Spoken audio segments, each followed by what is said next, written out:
Assalamualaikum warahmatullahi wabarakatuh. Halo adik-adik, di sini saya akan membahas tentang diare.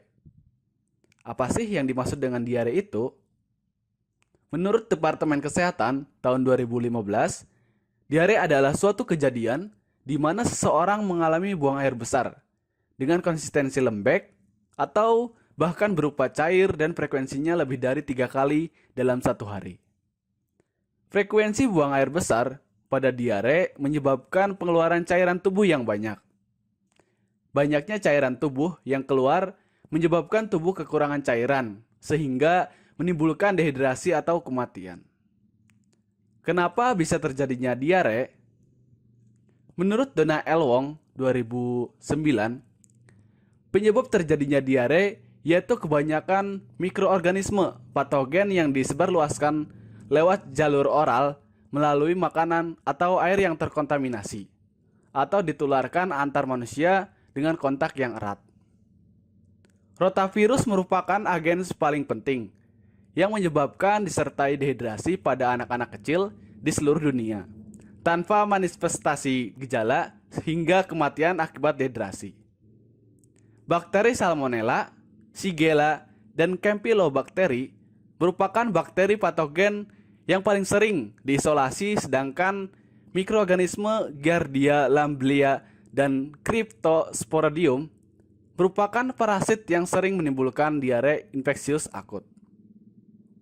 Menurut Hockenberry dan Wilson tahun 2007, diare disebabkan oleh air usus dan transportasi elektrolit yang tidak normal. Pengangkutan cairan dan elektrolit di saluran pencernaan yang berkembang terkait dengan usia anak. Mukosa usus bayi kecil lebih permeable terhadap air dibandingkan dengan anak yang lebih besar.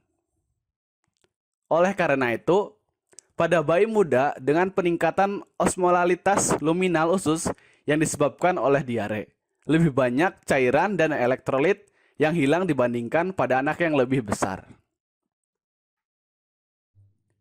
Menurut Kemenkes 2011, ada beberapa macam diare, yaitu yang pertama, diare akut adalah diare yang berlangsung selama kurang dari 14 hari.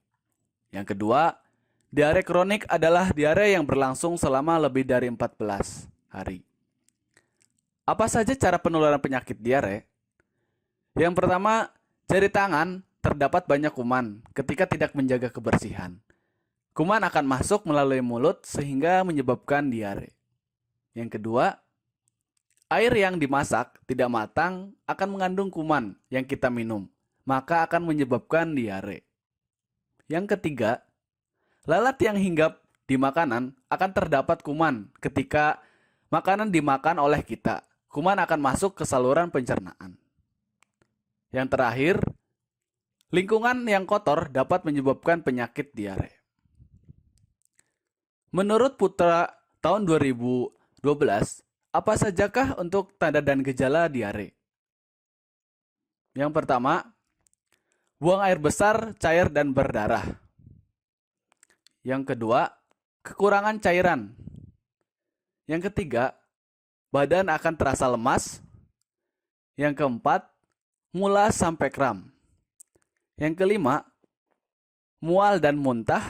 Yang keenam, berat badan akan menurun. Berdasarkan Kemenkes 2011, bagaimana cara mencegah diare? Yang pertama, pemberian ASI sampai dengan 4-6 bulan. Yang kedua, mencuci tangan setelah buang air besar, sebelum memasak, sebelum makan, sebelum memberi makan. Yang ketiga, BAB pada tempatnya. Yang keempat, atur kebersihan lingkungan, contohnya BAB di jamban dan buang sampah pada tempatnya. Yang kelima, menggunakan air matang untuk minum.